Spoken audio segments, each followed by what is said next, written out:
The rain hammered against the reinforced glass of the mining station's observation deck as Marcus Chen wiped grease from his hands with a worn rag. The storm had been raging for 3 days now on Kepler 442b, making any outdoor maintenance impossible. Not that he minded the break from crawling through ventilation shafts and rewiring power conduits. Marcus had been stationed on this remote mining outpost for 8 months now, fixing everything from atmospheric processors to the coffee machines that kept the crew sane. The Terran Colonial Authority had sent him here after his discharge from the Engineering Corps, claiming they needed someone with his skills to keep the operation running smoothly. What they really needed was someone expendable enough to send to the edge of known space. He didn't mind the isolation. After what happened on Titan Base, being alone with machines was preferable to being around people who looked at him like he was a ticking bomb. The official report called it a tactical disagreement with superior officers. Marcus called it refusing to let civilians die for corporate profits. Thunder rolled across the alien landscape, followed by something that definitely wasn't thunder. Marcus pressed his face against the reinforced window, squinting through the sheets of rain. There, near the edge of the industrial complex, something large was moving through the storm. The motion sensors should have triggered alerts, but Marcus's personal scanner showed nothing. He grabbed his emergency toolkit and headed for the main airlock, ignoring protocols that said never to venture outside during electrical storms. His curiosity had always been stronger than his sense of self-preservation. The airlock cycled through its safety checks while Marcus pulled on his environmental suit. The advanced polymer fabric would protect him from the acidic rain that fell on this world, but it wouldn't do much if lightning decided to use him as a conductor. He checked his portable shield generator twice before stepping into the storm. The wind tried to knock him sideways as he made his way toward the perimeter fence. His suit's helmet display showed the direction of the anomalous reading, somewhere near the old equipment graveyard where broken mining mechs went to rust. The rain turned everything into a gray blur, but his thermal imaging picked up a heat signature that made him stop dead in his tracks. It was massive, easily 20 meters long, with a body temperature that registered as impossibly high. As Marcus crept closer, using abandoned machinery as cover, the shape began to resolve into something that shouldn't exist according to everything humanity knew about the universe. A dragon. Not the mechanical kind they used for heavy construction, but an actual, living dragon like something out of ancient Earth mythology. Its scales were a deep emerald green that seemed to absorb light rather than reflect it, and, even through the storm, Marcus could see the intelligent gleam in eyes the size of dinner plates. The creature was young, probably adolescent if dragons aged anything like the reptiles Marcus remembered from Earth's nature documentaries. Its wings were folded tightly against its body, either for protection from the storm or because it was injured. As Marcus watched, the dragon lifted its massive head and let out a sound that was part roar, part whimper. It was in pain. Marcus's engineering mind immediately began cataloging what he observed. The dragon's left wing hung at an odd angle, probably broken. There were burns along its flanks that looked like energy weapon damage, and its breathing seemed labored. Someone had hurt this creature and left it to die in the storm. The rational part of his brain screamed that he should return to the station and report this to Colonial Command. Dragons weren't supposed to exist, which meant this was either an undiscovered native species or something far more complex. Either way, it was above his security clearance. But Marcus had never been particularly good at following orders when something needed fixing. He approached slowly, keeping his hands visible and his movements non-threatening. The dragon's head swiveled toward him, nostrils flaring as it caught his scent. For a moment, Marcus thought he was about to become the universe's stupidest statistic. Then, the dragon's eyes focused on him, and he saw something that hit him harder than any weapon ever could. Fear. Not fear of him, but the kind of deep, existential terror that came from being completely alone and abandoned. Marcus had seen that look in his own mirror too many times to count. "Hey there, beautiful," Marcus said, his voice barely audible over the storm. "Looks like you've had a rough day." The dragon's massive head tilted slightly, as if considering whether the small, fragile creature posed any threat. Apparently deciding he didn't, the dragon laid its head back down on the muddy ground with a sigh that sounded remarkably human. Marcus activated his suit's medical scanner, normally used for checking crew members for radiation exposure or chemical contamination. The readings it gave him were unlike anything in its database, but the basic biological markers were clear enough. Severe dehydration, multiple fractures in the wing structure, plasma burns across approximately 30% of the body surface, and massive exhaustion. somebody really did a number on you, didn't they? Marcus murmured, pulling a collapsible shelter from his toolkit. The military-grade equipment was designed for emergency field repairs in hostile environments, but it would work just as well for providing medical aid to a mythical creature. Setting up the shelter took 20 minutes in the wind and rain, but Marcus had assembled emergency structures in worse conditions.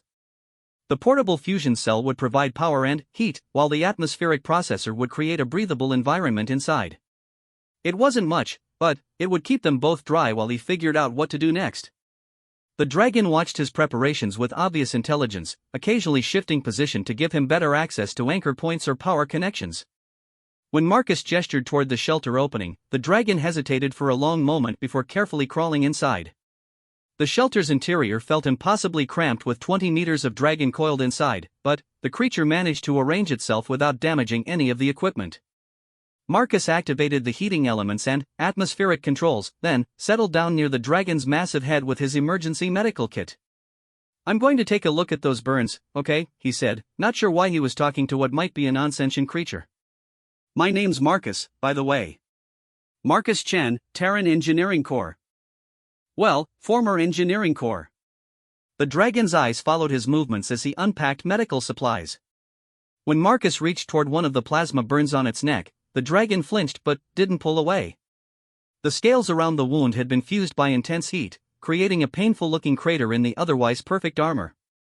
Marcus had treated plasma wounds before, during the corporate wars that raged across the outer colonies. The trick was to clean away the fused material without causing more damage to healthy tissue. His medical nanites could handle most of the work, but it required steady hands and patience. "This might sting a bit," Marcus warned, applying the nanite solution to the worst of the burns. The dragon's entire body tensed, but it remained still while the microscopic machines began their work. "You're tougher than most Marines I've patched up." As he worked, Marcus found himself talking to fill the silence. He told the dragon about his previous assignments, about the crew members who trusted him to keep their life support systems running, about the battles where his quick thinking had saved lives. He talked about Earth, which he'd only seen in holovids, and about the stars that humanity was slowly claiming as their own. The dragon listened to everything, its massive eyes never leaving Marcus's face.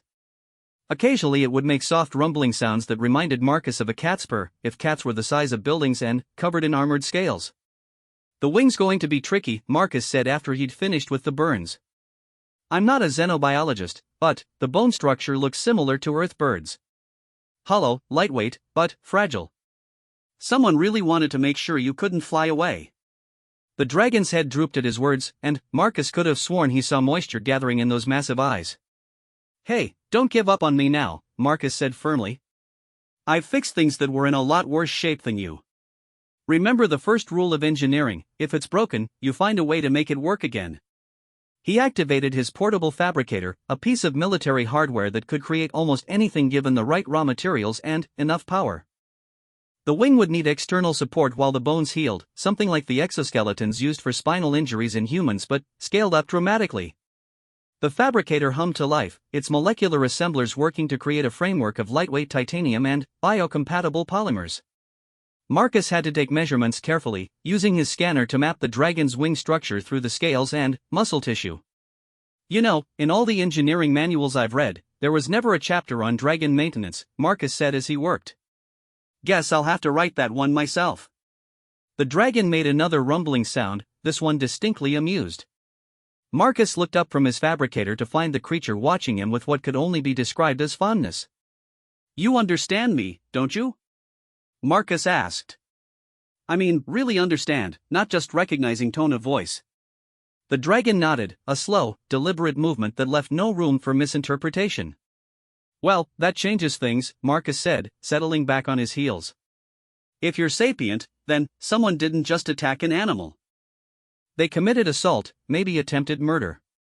The dragon's expression grew dark, and, for a moment Marcus glimpsed the predator that lurked beneath the injured creature's grateful exterior. Something had happened here, something that involved weapons designed to take down large targets and the will to use them against a thinking being. "Don't worry," Marcus said, returning to his work on the wing support. "Whoever did this to you won't get a chance to do it again.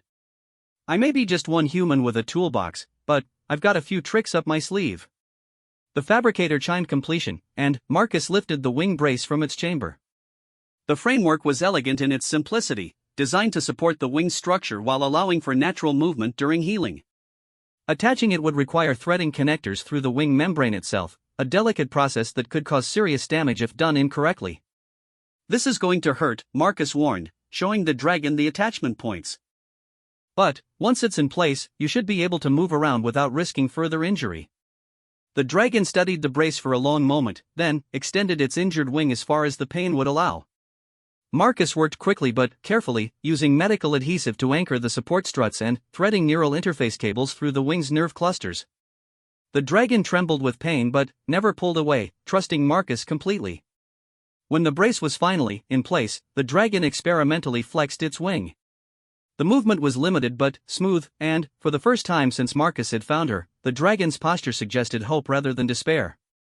"Better?" Marcus asked. The dragon nodded again, then did something that nearly made Marcus fall over in shock. She spoke. "Thank you." The voice was like distant thunder given words, deep and resonant but unmistakably feminine. "I had given up hope that anyone would help me." Marcus stared at her for a long moment, his engineer's mind racing to process this new information. "You can talk." "All dragons can speak," she replied, lowering her massive head until it was level with Marcus's chest. "We simply choose our words carefully. My name is Zephyra, daughter of the northern reaches." "Zephyra," Marcus repeated, testing the name. "That's beautiful." "I'm Marcus Chen, and I'm very glad I found you." "As am I," Zephyra said softly. "Though I fear my presence here will bring you nothing but trouble. Those who did this to me will return when they realize I survived." Marcus felt his jaw tighten. "Let them come.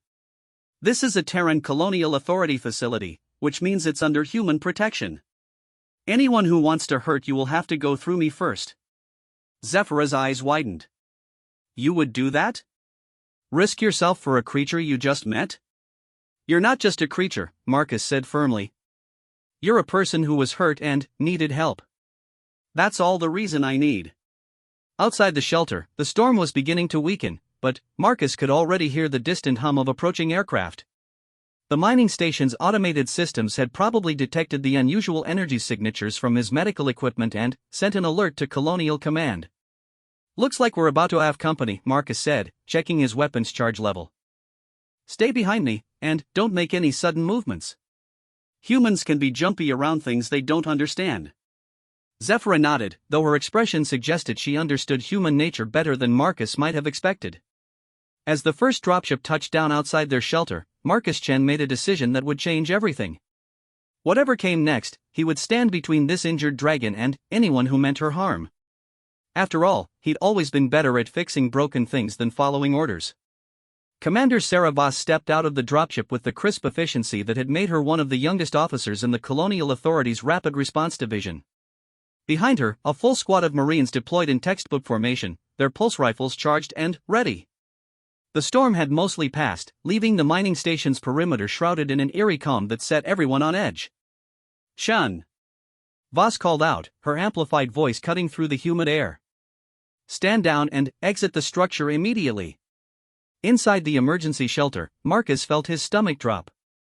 Commander Voss was exactly the kind of by-the-book officer who would see Zephyra as a threat first and ask questions later. He'd served under similar commanders during the corporate wars, and it never ended well for anyone caught in the middle. "Stay calm," Marcus whispered to Zephyra, who had coiled herself into the smallest possible configuration. Even compressed, she filled most of the shelter's interior space. "Let me do the talking." Marcus activated the shelter's external speakers. "Commander Voss, this is Engineer Chen. I've got a wounded civilian in here who needs immediate medical attention." "Negative, Chen. Our sensors are reading massive bioelectric output consistent with a Class 7 threat organism. You will evacuate immediately so we can neutralize the target." Zephyra's eyes flashed with something that might have been fear or anger. Marcus placed a reassuring hand on her snout, feeling the warmth radiating through her scales. "Commander, I need you to trust me on this one," Marcus said, slowly standing and moving toward the shelter entrance. "What's in here isn't a threat. It's a refugee." Marcus emerged from the shelter with his hands clearly visible, though his sidearm remained holstered at his hip. The Marines' weapons tracked him as he stepped into their perimeter, but years of military training kept his movements calm and non-threatening. Commander Voss was a tall woman with steel-gray hair and the kind of intense gaze that could make seasoned veterans uncomfortable. She studied Marcus for a moment, then gestured for her squad to maintain their positions. "Engineer Chen, you've been missing from your assigned duties for 4 hours," Voss said coldly. "During that time, our sensors detected massive energy discharges, unidentified aircraft, and now what appears to be a large-scale biological weapon. I need you to explain exactly what happened here." "It's not a weapon," Marcus said firmly. "It's a dragon. A sapient being who was attacked and left for dead. I provided medical assistance." The silence that followed Marcus's statement was broken only by the distant hum of the dropship's engines. Several Marines exchanged glances, and Marcus could see the skepticism written clearly on their faces. "Dragons are mythological creatures, Chen," Commander Voss said slowly. "They don't exist." "That's what I thought too," Marcus replied. "Until about 6 hours ago." Before Voss could respond, a new voice cut through the tension. "Commander, I'm reading multiple incoming contacts on long-range sensors. 3 ships, configuration unknown, approaching at high velocity." Marcus felt his blood chill. Whoever had attacked Zephyra was coming back to finish the job. "How long until they reach us?" Voss demanded. 18 minutes at current velocity, the sensor operator replied. "They're not responding to standard hails." Commander Voss's tactical mind immediately shifted into high gear. Unknown ships approaching a Terran facility without authorization meant only one thing: hostile intent. But she also had a potential threat inside the shelter that needed to be assessed. "Chen, I need to see what's in that shelter," she said. "Now." Marcus nodded slowly. "Zephyra, you can come out. But, please, move slowly." What emerged from the emergency shelter was unlike anything in Colonial Authority databases. Zephyra moved with fluid grace despite her injuries, the wing brace Marcus had fabricated supporting her damaged limb as she unfurled herself to her full length. Even wounded, she was magnificent. The Marines' weapons remained trained on her, but Marcus could see the awe creeping into their expressions.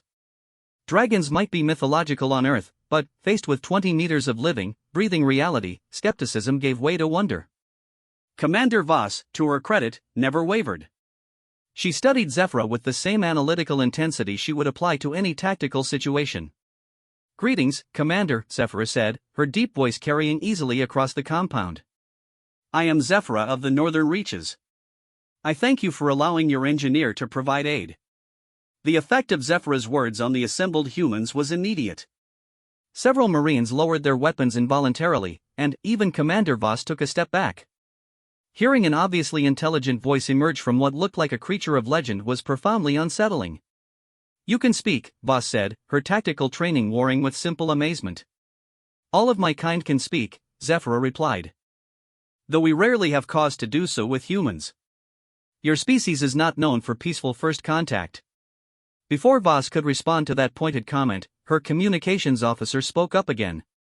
"Commander, the incoming ships have accelerated. Time to contact is now 12 minutes.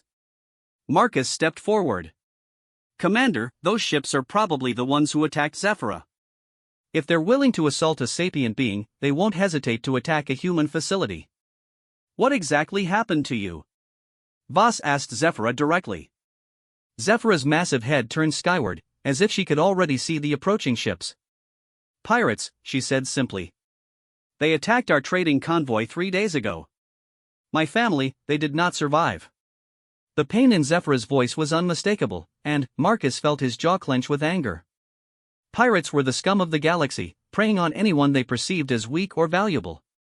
The fact that they had slaughtered what was apparently an entire family of dragons marked them as particularly vicious.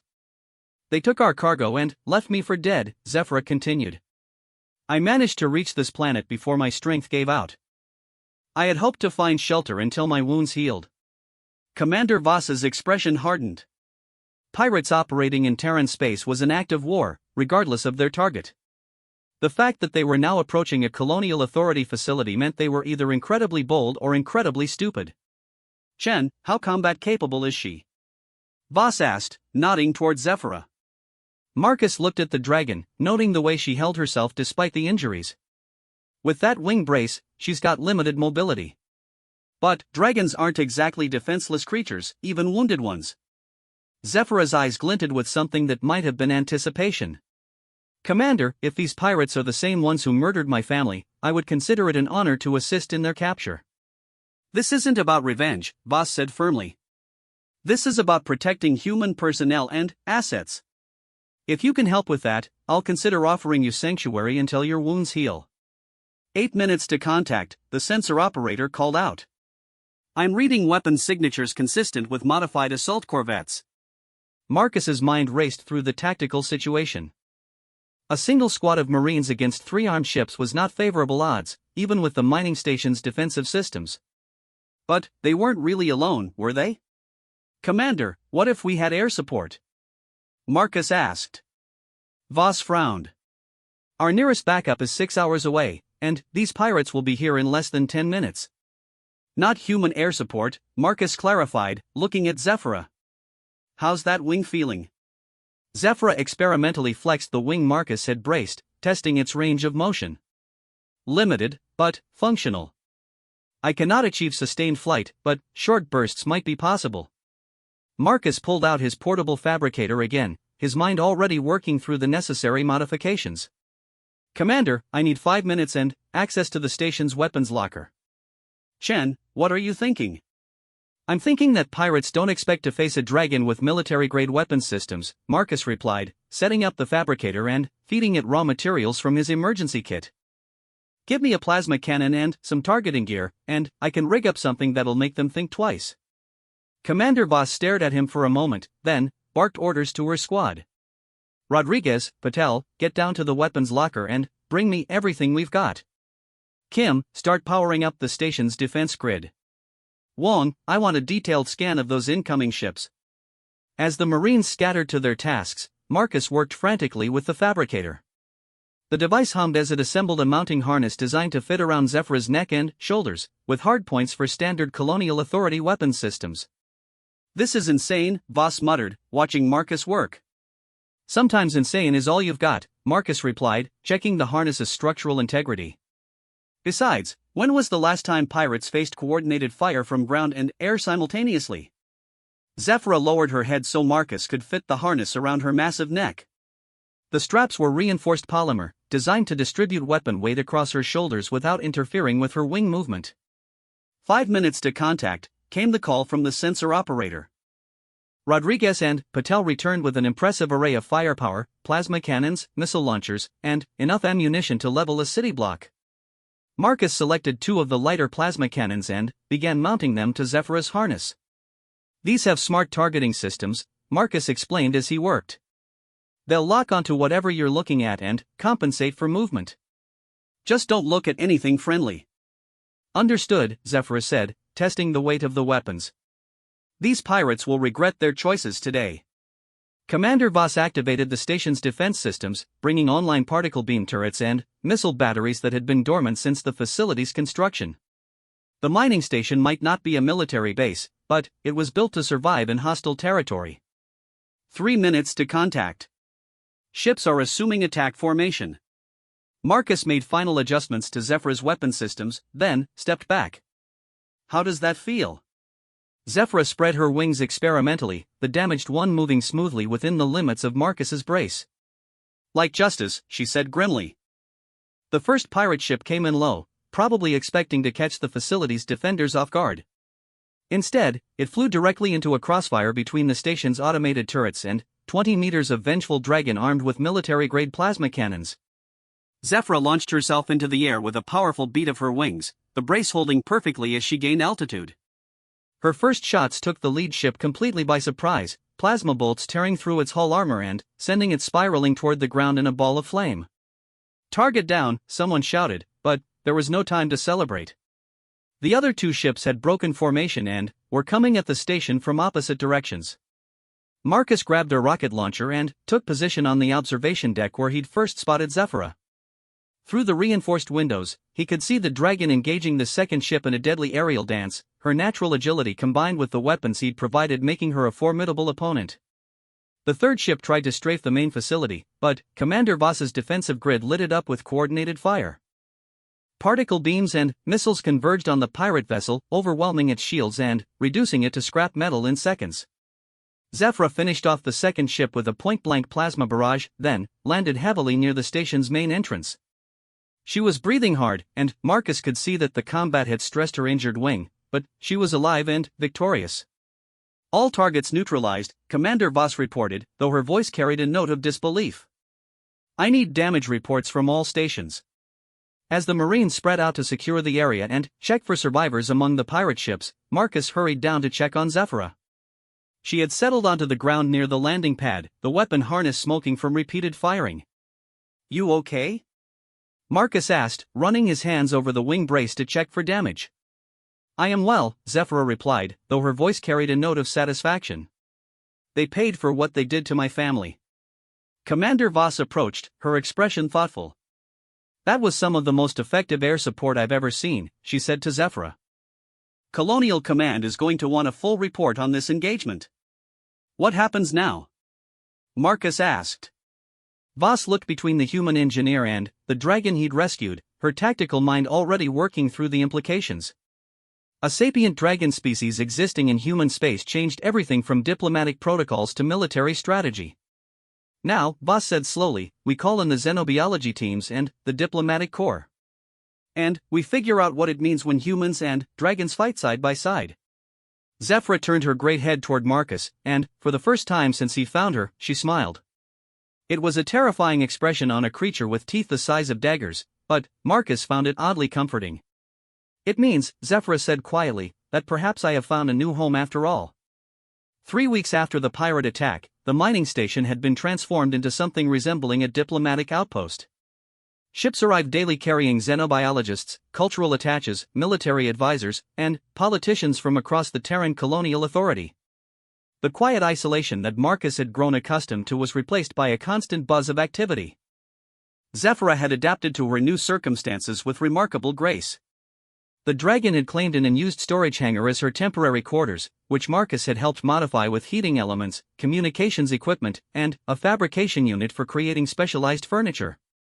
The space was large enough for her to move around comfortably, though she spent most of her time either with Marcus or participating in the endless series of interviews and examinations that seemed to be the price of first contact.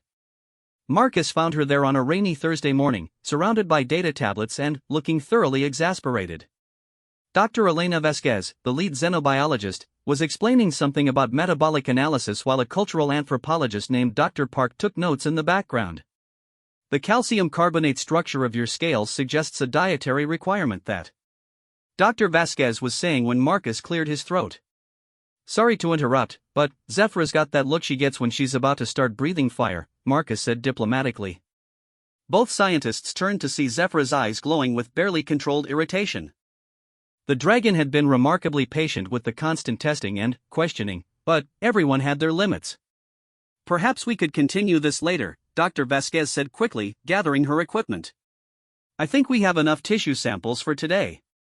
After the scientists departed, Zephyra let out a long sigh that rustled the papers scattered around her makeshift workspace. I am beginning to understand why my people avoid contact with humans, she said. You are exhausting in your curiosity. Marcus laughed, settling down near her massive head with a cup of coffee and a datapad. They mean well. First contact protocols exist for a reason, even if they're a pain to deal with. And what brings you here today? Zephyra asked, noting the serious expression on Marcus's face. You have the same look you wore when you were designing my wing brace. Marcus activated his datapad, displaying a three-dimensional star chart. I've been thinking about what you said before, about your family being traitors. Where exactly were you coming from when the pirates attacked? Zephyra's expression grew somber as she studied the chart. Here, she said, indicating a system roughly 40 light-years from their current position. The Draconum reaches. It has been our people's home for over 1,000 of your years. According to colonial authority records, that system is listed as uninhabited, Marcus said carefully. No sentient life detected. Your surveys were conducted from a distance, Zephyra replied. We have learned to discourage close investigation of our territory. Dragons value their privacy. Marcus manipulated the star chart, zooming in on the Draconum system. It consisted of 5 planets orbiting a G-type star, with 2 of the worlds showing signs of extensive atmospheric engineering. If dragons had been living there for a millennium, they'd had plenty of time to build a significant civilization. "How many of your people are there?" Marcus asked. Zephyra was quiet for a long moment, her massive eyes focused on something beyond the hangar walls. "Fewer than there were," she said finally. "Perhaps 3,000 individuals across all the worlds of our domain. We are a long-lived species, but we do not reproduce quickly." Marcus did some quick calculations in his head. 3,000 individuals spread across multiple worlds meant a population density that would barely register on most surveys. No wonder the colonial authority had missed them. "The thing is," Marcus said, "if pirates were bold enough to attack a dragon trading convoy, they're probably not going to stop there. They'll be looking for the source of whatever cargo you were carrying." Zephyra's head snapped toward him, understanding immediately. "They will attack the Reaches." "It's what I would do if I was a pirate captain with no conscience," Marcus said grimly. "Hit the traders first to gauge their defenses, then move on to the source." "What kind of cargo were you carrying?" "Rare minerals primarily. Crystallized energy matrices that your people call power crystals. They are common in our territory but apparently valuable to other species." Marcus felt his stomach drop. Power crystals were worth their weight in antimatter, used in everything from starship engines to planetary defense grids. A planet full of them would be an irresistible target for pirates, especially if they thought the inhabitants couldn't fight back effectively. "We need to warn them," Marcus said, already reaching for his communicator. "With what?" Zephyra asked bitterly. "A single human engineer and a dragon with a damaged wing? My people will not listen to warnings about threats they cannot see." Before Marcus could respond, alarms began blaring throughout the station. Commander Voss's voice echoed over the intercom system, crisp and urgent. "All personnel to emergency stations. We have multiple contacts jumping in system. Unknown configuration, massive energy signatures." Marcus and Zephyra looked at each other, both thinking the same thing.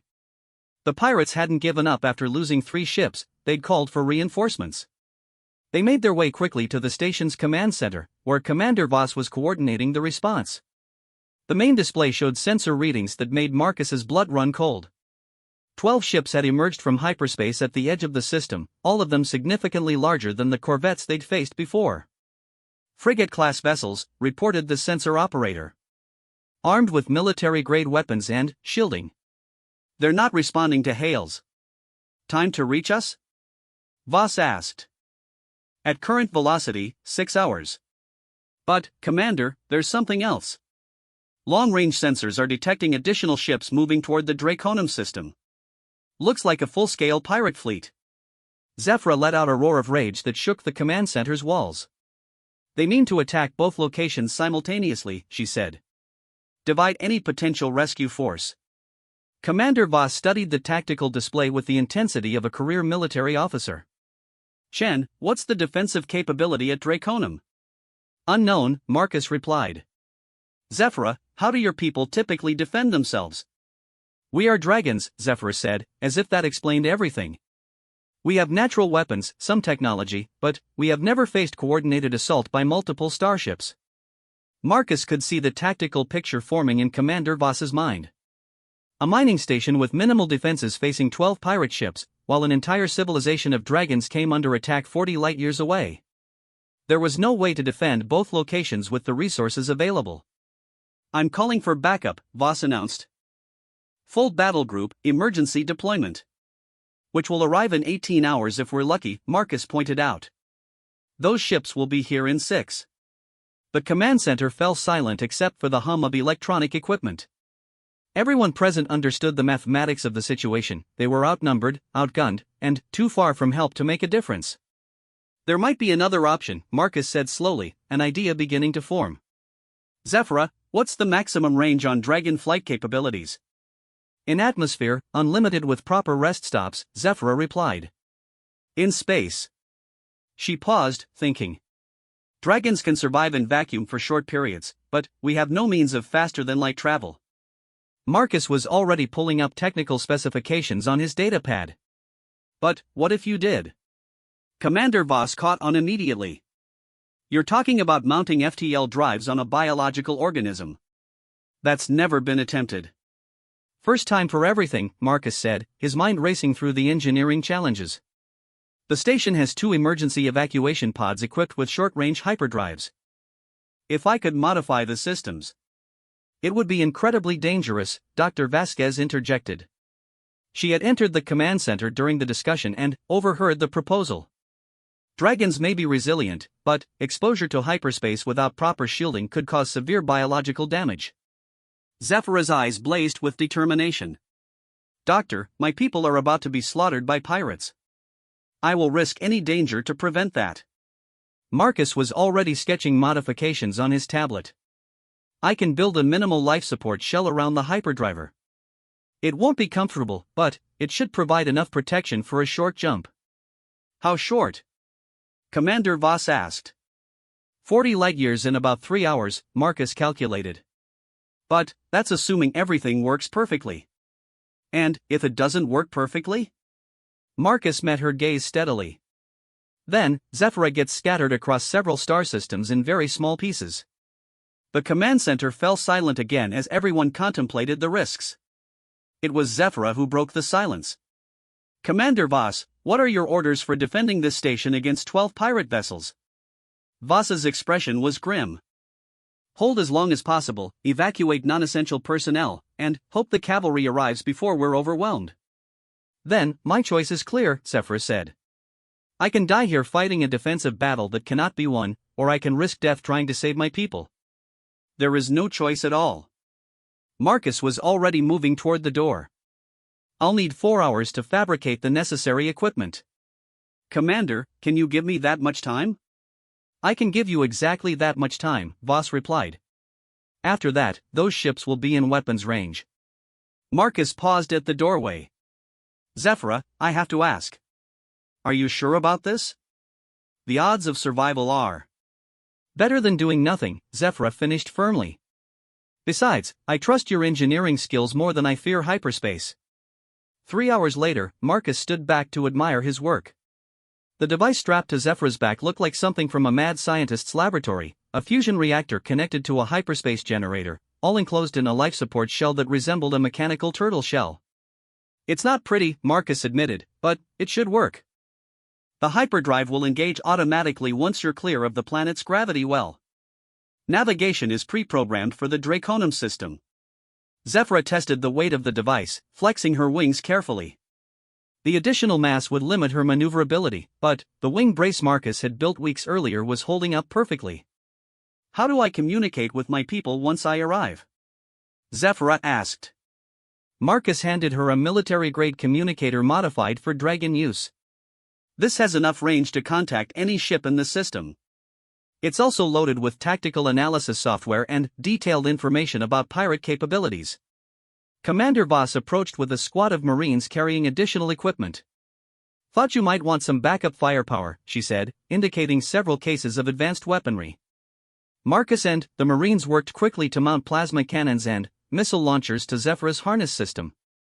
The Dragon now bristled with enough firepower to take on a small warship, assuming she could get close enough to use it. Sensor contact, called the communications officer. Pirate ships have entered the outer system. Time to engagement, 60 minutes. That's my cue, Zephyr said, moving toward the hangar's launch bay. Marcus, I want you to know that whatever happens, you gave me hope when I had none. That is a gift I can never repay.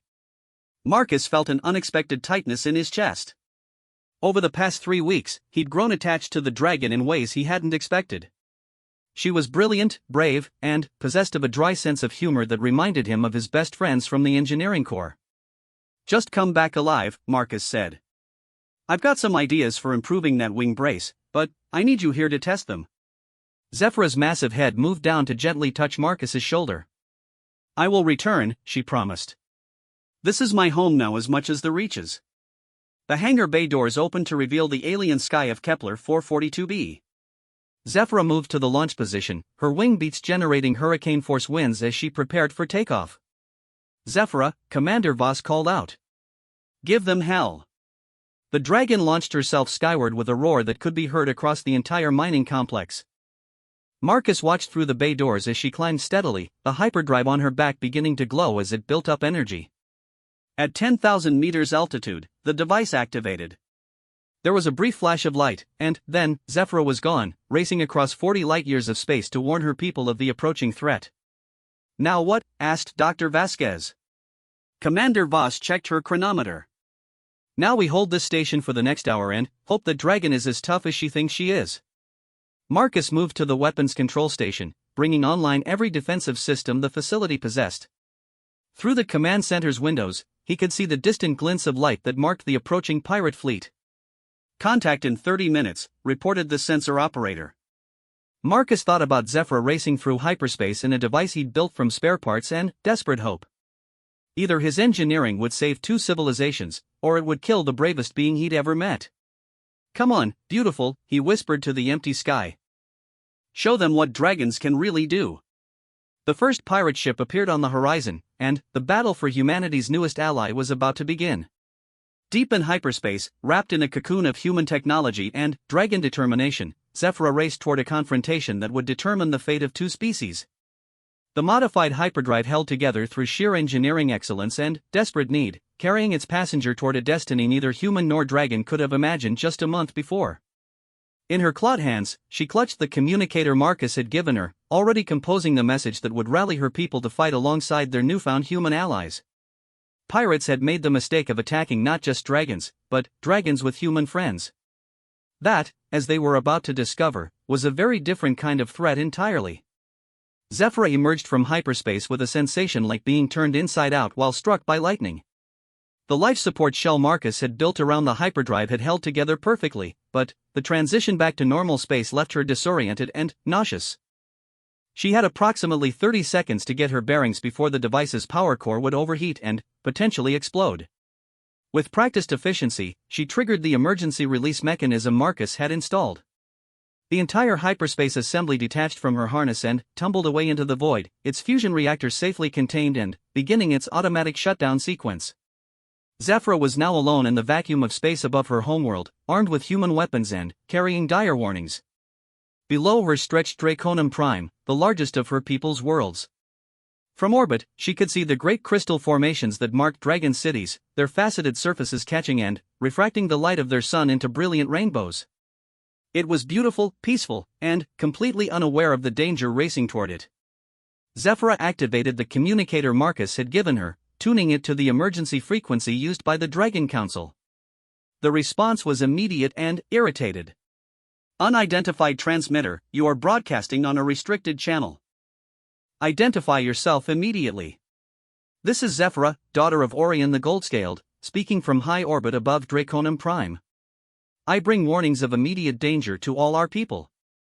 The silence that followed lasted long enough for Zephyra to worry that the transmission had failed. Then, a familiar voice came through the speaker, heavy with disbelief. "Zephyra? Child, you are supposed to be dead. The trading convoy was destroyed 3 weeks ago." "Uncle Theron," Zephyra replied, relief flooding through her.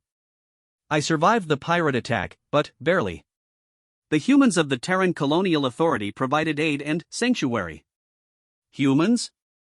Theron's voice carried a note of alarm. "Zephyra, what have you done?" "I have learned that our isolation may be ending whether we choose it or not," Zephyra replied firmly. "Uncle, a pirate fleet is approaching our system.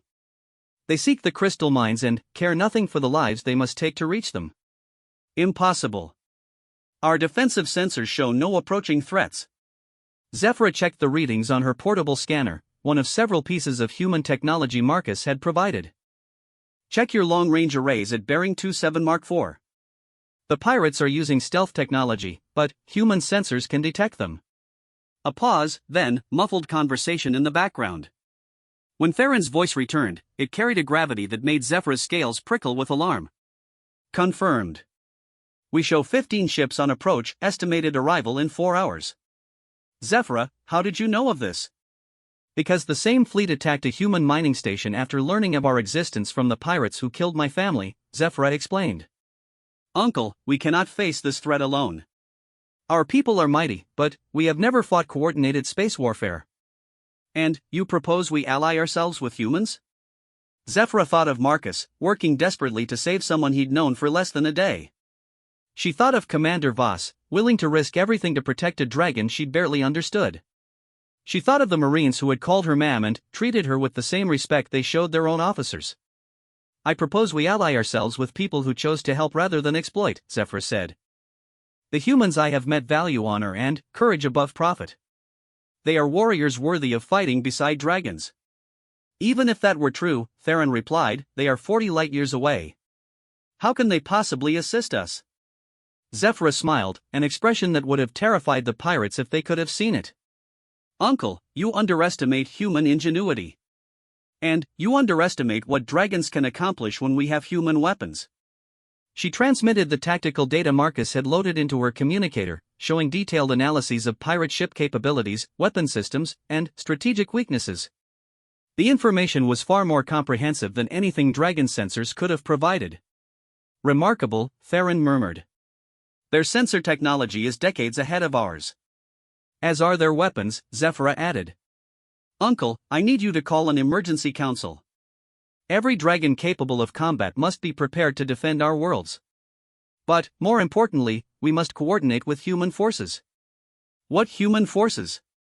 You said they were 40 light-years away. They are, Zephyra confirmed. But, the commander who aided me promised that humanity protects its allies. I believe they will find a way to help. What Zephyra didn't mention was that her belief was based more on hope than certainty. She had left the mining station just as it was coming under attack by 12 pirate ships. For all she knew, Marcus and Commander Voss were already dead, and humanity remained unaware of the broader threat. But, she had learned something important about humans during her time among them. They were exceptionally good at achieving the impossible when people they cared about were in danger. I will convene the council, Theron said finally. But, Zephyra, if you are wrong about these humans, then we die as dragons have always died, Zephyra replied. Fighting fiercely and protecting what we love. But, Uncle, I do not believe I am wrong. As the communication ended, Zephyra began her descent toward Draconum Prime. The planet's atmosphere welcomed her like a familiar embrace, and soon she was flying over landscapes she had not seen in months. Below, she could already see the stirring of activity as her uncle's emergency signals reached dragon communities across the planet. The great gathering of Draconum Prime had not been convened in over 2 centuries, not since the humans first began expanding into this region of space. Dragon civilization was based on individual territories and family groups, coming together only in times of extreme crisis. The approaching pirate fleet certainly qualified. Zephyra landed in the ancient amphitheater carved from living crystal that served as the council chamber. Dragons were already arriving from across the planet, their massive forms settling onto perches that had been designed to accommodate their size and dignity. She recognized many faces, elders like her uncle Theron, warriors like Pyrrhus the Red-Winged, scholars like Azura the Star-Touched. What she didn't see was any evidence of preparation for battle. Dragons might be individually powerful, but they had no experience with modern space warfare. The pirates would slaughter them. Honored elders, Zephyra called out as the last dragons settled into position. I have returned from the dead to warn you of a threat unlike any we have faced. So we have heard, rumbled Pyrrhus, his scarred hide marking him as the most experienced warrior present. Tell us of these pirates who dare to threaten the dragon reaches. Zephyra activated the holographic projector Marcus had included with her equipment, displaying detailed schematics of pirate ship designs and weapon systems. The assembled dragons studied the images with the intense focus that had made their species master strategists. 15 ships, she explained. Each armed with weapons capable of bombarding our cities from orbit. Their strategy will be simple: destroy our ability to resist, then land occupation forces to secure the crystal mines. And you believe they have the capability to succeed? Asked Azura, her ancient voice carrying centuries of wisdom. Against dragons fighting individually, yes, Zephyra replied bluntly. We cannot reach them in space, and our cities cannot withstand orbital bombardment. The chamber erupted in roars of anger and frustration. Dragons were not accustomed to feeling helpless, and the idea of being unable to defend their homes struck at the core of their nature. Then, what do you propose? Theron asked, his voice cutting through the chaos. Zephyra smiled, revealing teeth that gleamed like polished steel. I propose we show these pirates what happens when dragons have human allies and human weapons. She activated another holographic display, this one showing the weapon systems Marcus had designed for her. The assembled dragons studied the images with growing interest. Plasma cannons, Zephyra explained. Missile launchers. Energy shields. The humans have technology that can make dragons effective in space combat. But, more than that, they have something we have never possessed: experience fighting coordinated fleet actions. How can humans 40 light-years away provide either weapons or experience? Demanded Pyrrhus. Before Zephyra could answer, alarms began sounding across the Crystal City. Long-range sensors had finally detected the approaching pirate fleet, now less than 3 hours from the outer system. Because, Zephyra said quietly, humans keep their promises.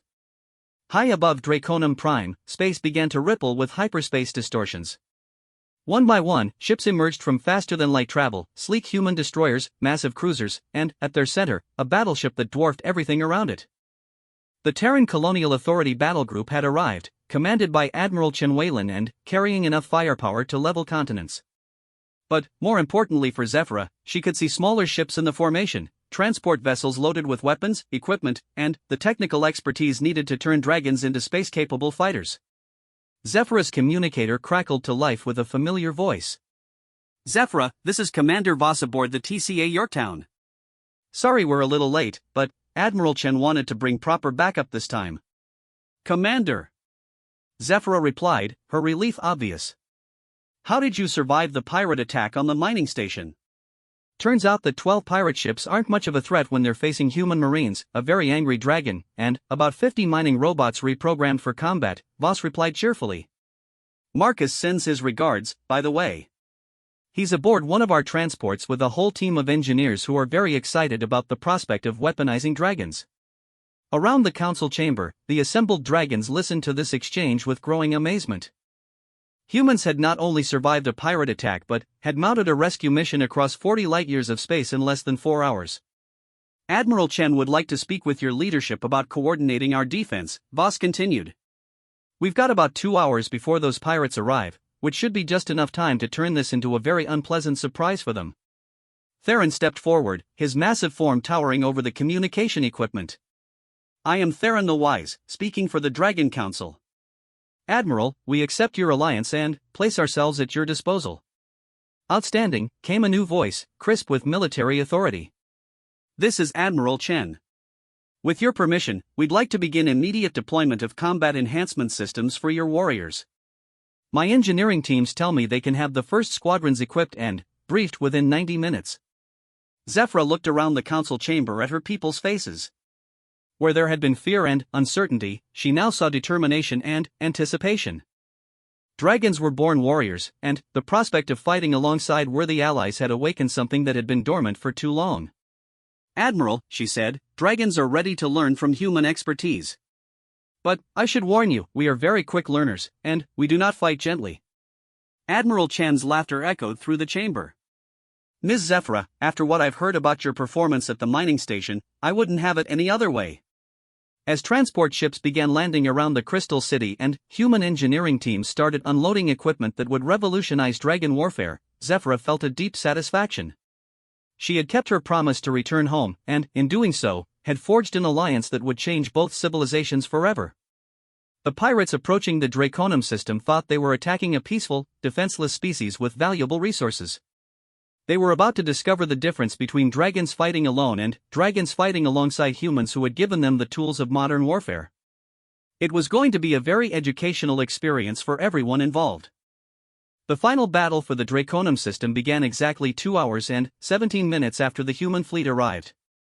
Marcus Chen stood in the command center aboard the TCA Yorktown, surrounded by displays showing tactical information that would have been impossible to gather just days before. Next to him, Admiral Chen Weilin studied the enemy formation with the cold intensity that had made her the Colonial Authority's youngest fleet commander. 15 pirate ships, Admiral Chen announced to the Joint Command Staff. Modified assault frigates, heavily armed but lacking coordinated battle doctrine. They're expecting to face individual dragons with primitive technology. They are about to be severely disappointed, rumbled Theron through the communication system. The ancient dragon was coordinating from the planet's surface, where human engineering teams had spent the past 2 hours performing miracles of rapid deployment. Marcus watched the tactical displays with a mixture of pride and amazement. In just under 2 hours, his teams had equipped 63 dragons with combat harnesses, space-rated life support systems, and enough firepower to make each dragon equivalent to a human fighter squadron. The integration of human technology with dragon biology had proceeded far more smoothly than anyone had dared hope. "Zephyra, status report," Marcus called out. "First wing is fully equipped and ready for combat," came the reply from somewhere in high orbit. "Human weapons integration is remarkable. We are no longer limited to claw and flame." Marcus smiled at the obvious satisfaction in her voice. The wing-mounted plasma cannons and missile systems had been designed specifically for dragon anatomy, taking advantage of their natural agility while compensating for their lack of traditional aerospace training. The result was something entirely new: biological fighters with technological enhancement that no military doctrine had ever anticipated. "Second wing reporting ready," announced another dragon voice. "These human shield generators are extraordinary. I have never felt so protected in open space." Admiral Chen studied the sensor readings showing dragon formations taking position throughout the system. "Marcus, your people have achieved something unprecedented. I've never seen technology integrate with an alien species so successfully." "Dragons are remarkably adaptable," Marcus replied. "And they're natural pilots. All we did was give them tools that matched their capabilities." "Incoming message from the pirate fleet," reported the communications officer. "They're demanding immediate surrender and the location of crystal mining facilities." Admiral Chan's expression hardened. "Open a channel." The main display activated to show a scarred human face with the dead eyes of someone who had spent too long killing for profit. Behind him, Marcus could see the bridge of a ship equipped with far more firepower than any legitimate merchant vessel should carry. "I am Captain Vex of the Crimson Brotherhood," the pirate announced. "This system is now under Brotherhood control. Surrender immediately and your deaths will be swift." "This is Admiral Chen Wayland of the Terran Colonial Authority," Admiral Chen replied calmly. "You are in violation of interstellar law and are hereby ordered to surrender your vessels and submit to arrest." Captain Vex's laugh was ugly and contemptuous. "Admiral, you have 4 ships and we have 15. Your mathematics need improvement." "Captain Vex," Admiral Chen said with a smile that made Marcus step involuntarily backward, "I think you may have miscounted." On her signal, every dragon in the system activated their transponders simultaneously. The pirate fleet's sensors suddenly showed not 4 human ships, but 4 human ships supported by 63 fully armed dragon fighters deployed throughout the system in perfect attack formation. The silence from the pirate fleet lasted exactly 3 seconds before Captain Vex started screaming orders. "All ships, evasive action. Target the human vessels first. Ignore the..." His transmission cut off abruptly as Zephyra's wing opened fire from their position near the system's outer asteroid belt. Plasma bolts and missiles converged on the lead pirate ship from 6 different directions, overwhelming its shields and reducing it to expanding plasma in less than 10 seconds. "This is Dragon Leader," Zephyra announced calmly. "First target eliminated. Engaging next priority." What followed was less a battle than a demonstration of what happened when space pirates encountered properly motivated dragons with human weapons. The pirates had expected to face individual opponents they could overwhelm with superior numbers. Instead, they found themselves fighting a coordinated force that combined dragon agility with human tactical doctrine. Marcus watched the tactical display with fascination as dragon formations executed maneuvers no human pilot could attempt. They used their natural 3-dimensional thinking to attack from angles that starship designers had never anticipated, while their enhanced weapons systems provided firepower equivalent to much larger vessels.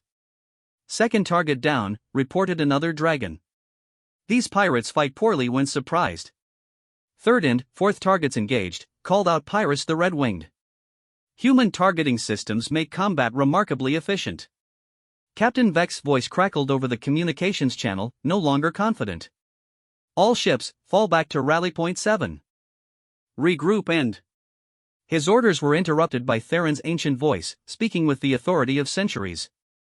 "Pirates of the so-called Crimson Brotherhood, you have attacked and murdered the innocent. Dragons do not forget such crimes. Surrender now and face human justice, or face dragon vengeance. We don't surrender to animals." Vex screamed. The response was immediate and overwhelming. Every dragon in the system opened fire simultaneously, creating a web of energy that lit up space like a miniature star. The remaining pirate ships tried to scatter, but dragons had been hunting as coordinated packs for millennia. Human weapons had simply made them more effective predators. "This is Admiral Chen to all forces," the Admiral announced. "Maintain formation and continue engagement. No pirate vessel is to leave this system." Marcus monitored the battle through his engineering displays, watching as human technology performed flawlessly under the stresses of combat. The weapon systems held up perfectly, the life support units functioned within normal parameters, and the integration between dragon biology and human tech remained stable throughout the engagement. Marcus, Zephyr's voice came through his personal communicator. "Your engineering is remarkable. I feel as though I was born to fly among the stars." "You were," Marcus replied, watching her signature on the tactical display as she let her wing through a complex attack pattern that left 3 more pirate ships as debris. "Dragons were always meant for this. We just gave you the tools to reach your potential." The battle lasted 18 minutes from first shot to final surrender. When it ended, 12 pirate ships had been destroyed and 3 had surrendered after their crews mutinied rather than face certain death. Captain Vex was among the dead, his ship having been personally destroyed by Zephyr in retribution for her family's murder. "All enemy vessels neutralized," Admiral Chen announced. "Damage report?" "Human fleet, no casualties, minimal damage," reported the fleet tactical officer. "Dragon forces, no casualties," added Theron. "Some minor equipment stress, but nothing that requires immediate attention." Marcus felt a deep satisfaction as he reviewed the engagement data. Not only had they achieved a complete victory, but they had done so without losing a single allied fighter. The integration of human technology with dragon capabilities had exceeded every optimistic projection. "Admiral," came a new voice over the communications system. "This is Dr. Vasquez aboard the research vessel Newton. I've been monitoring biological readings from the dragon fighters throughout the engagement. The data is extraordinary." "Elaborate, Doctor." "Dragons don't just adapt to our technology, they enhance it. Their natural bioelectric fields are amplifying weapon efficiency by approximately 30%. Their spatial reasoning is allowing targeting solutions that our computers couldn't calculate. We haven't just equipped dragons for space combat, we've created something entirely new." Admiral Chen looked at Marcus with raised eyebrows.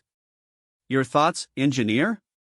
Marcus studied the battle data, seeing patterns that confirmed Dr. Vasquez's observations. "Admiral, I think we've stumbled onto something that changes everything. Humans have technology but limited three-dimensional thinking in space. Dragons have perfect spatial awareness but lack advanced technology.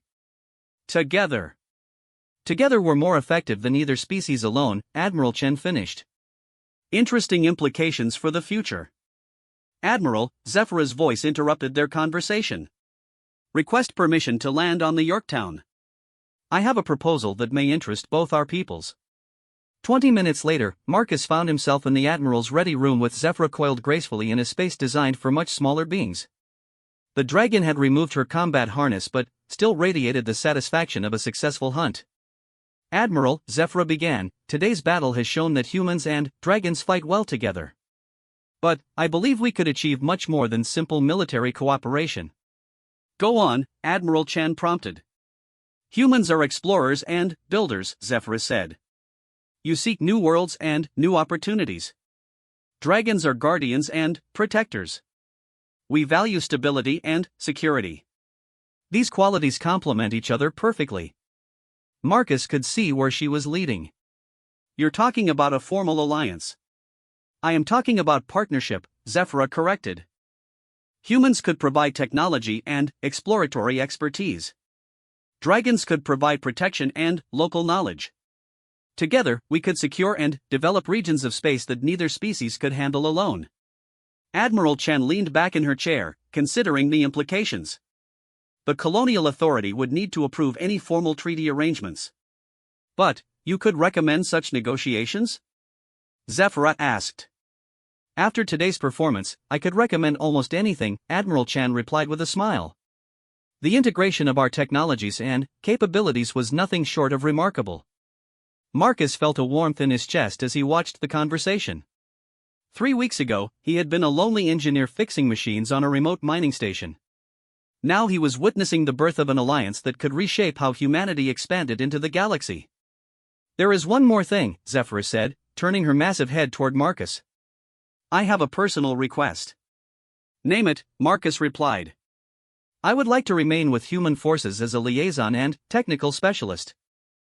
Your people have shown me kindness when I had nothing, and I wish to help forge stronger bonds between our species." Marcus felt his throat tighten unexpectedly. "Zephyra, you don't need to." "I choose to," she interrupted firmly. "The Reaches will always be my home, but I have learned that home is not just a place. It is wherever you find people who value the same things you do." Admiral Chen watched this exchange with interest. "Ms. Zephyra, the Colonial Authority would be honored to have you serve as our first Dragon liaison. And, Engineer Chen, I believe you've just been assigned to head our new Human-Dragon integration program." Marcus looked at Zephyra, seeing the intelligence and determination that had impressed him from their first meeting. "I can't think of anyone I'd rather work with." 6 months later, Marcus stood on the observation deck of Dragon Station, humanity's first joint human-dragon facility. Through the reinforced transparisteel, he could see dragon and human fighters conducting joint training exercises, their formations a graceful blend of biological intuition and technological precision. "The integration protocols are working better than we projected," Marcus said to Zephyra, who was reviewing technical specifications at a workstation designed to accommodate her massive frame. "Of course they are," Zephyra replied with the satisfied tone she used when explaining something obvious. "You designed them, and I tested them. Between human engineering and dragon adaptability, failure was never an option." Marcus smiled, remembering the injured dragon he had found in a storm months ago. That desperate creature had become one of the most effective combat pilots in two species' histories, as well as his closest friend and colleague. "Any word from the exploration fleets?" Marcus asked. 3 new systems confirmed for joint colonization," Zephyra reported. "The Vanguard and Talon Wing discovered a system with both suitable human worlds and dragon crystal formations. Perfect for our first combined settlement." Marcus nodded, checking the status reports from integration teams throughout human space. Dragons and humans were learning to work together with an efficiency that surprised everyone involved. Dragon traders were revolutionizing interstellar commerce with their ability to navigate complex three-dimensional routes, while human technology was allowing dragon civilization to expand beyond their traditional worlds for the first time in centuries. "Marcus," Zephyra said quietly, "do you ever regret finding me that day?" Marcus looked at her in surprise. "Regret? Zephyra, meeting you was the best thing that ever happened to me. Even though it ended your quiet life as a mining station engineer?" Marcus laughed, gesturing toward the bustling activity of the station around them. "I was never meant for quiet. I fix broken things, remember? And our partnership was the most important repair job I've ever done." Zephyra's massive head tilted in the gesture he had learned meant thoughtfulness. "I prefer to think of it as 2 broken things fixing each other." "No," Marcus corrected gently. 2 complete things discovering they were meant to work together. Outside the station, human and dragon fighters completed their training exercise in perfect formation, preparing for the next exploration mission that would carry both species further into the galaxy than either had ever gone alone. The young dragon who had whispered "No one wants me" in a storm had become the foundation of an alliance that would echo through the stars for generations to come. And the lonely engineer who had chosen compassion over protocol had become the architect of humanity's greatest partnership. Sometimes, Marcus reflected, the most important discoveries happened when someone decided to help a stranger in need, regardless of the consequences. It was, he thought, a very human thing to do. And, judging by Zephyra's example, it was a very dragon thing to remember.